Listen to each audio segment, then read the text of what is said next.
महापंडित इस विश्व का धरातल का रावण ही है। उसके जैसा विद्वान कोई पैदा ना हुआ था, ना हुआ है और ना होगा। एको नाम रावणो द्वितीयो नास्ति भूतो न भविष्यति। एक ही रावण पैदा हुआ था, दूसरा ना हुआ है ना होगा। इतना प्रखंड विद्वान होने के बाद भी अगर वो चाहता तो सीता का हरण कर सकता था। क्या है? अब उसको चोरी करना था, वो रूप किसका धारण किया?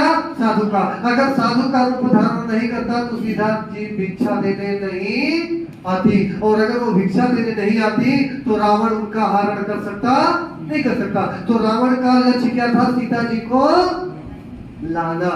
तो सीता जी को लाने के लिए अपने देश को उसने चेंज किया। उसी तरह जनहित में आपको पहला लेवल, दूसरा लेवल, तीसरा लेवल, चौथा लेवल अचीव करने के लिए, मोबाइल कार बाइक अचीव करने के लिए आपको अपने वेशभूषा को भी चेंज करना पड़ेगा। उसमें कोई टेंशन मत लेना, क्योंकि ये तो बढ़िया मौका है। इसी बहाने एक दो जोड़े कपड़े और नए आ जाएंगे और बढ़िया ड्रेस में हो जाएंगे तो हमारा काम और बढ़िया हो जाएगा। तो अप्लाई हमेशा आपके साथ है। और जैसे ही हम फील्ड में जाते हैं तो बहुत सारे हमारे भाई बहन हैं जो राइट डायरेक्शन के बजाय गलत डायरेक्शन में आ जाते हैं। कहाँ जाते हैं?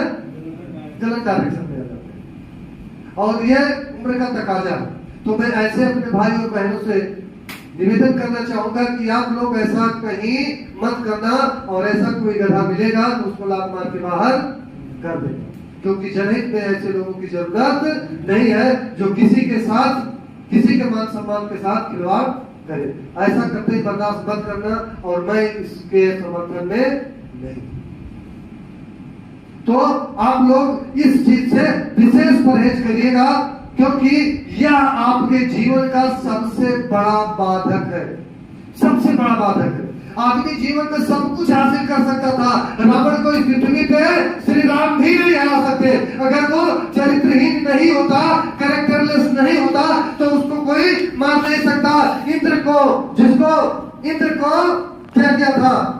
मेघनाद, उसने इंद्र को भी बंदी बना के लाया था, उसको भी मारने वाला कोई नहीं पैदा हुआ था। लेकिन लक्ष्मण, जिनकी पत्नी थी उर्मिला जी थी, उर्मिला जी अगर वो 14 वर्ष तपस्या नहीं की होती तो वो मेघनाद को मार नहीं सकती।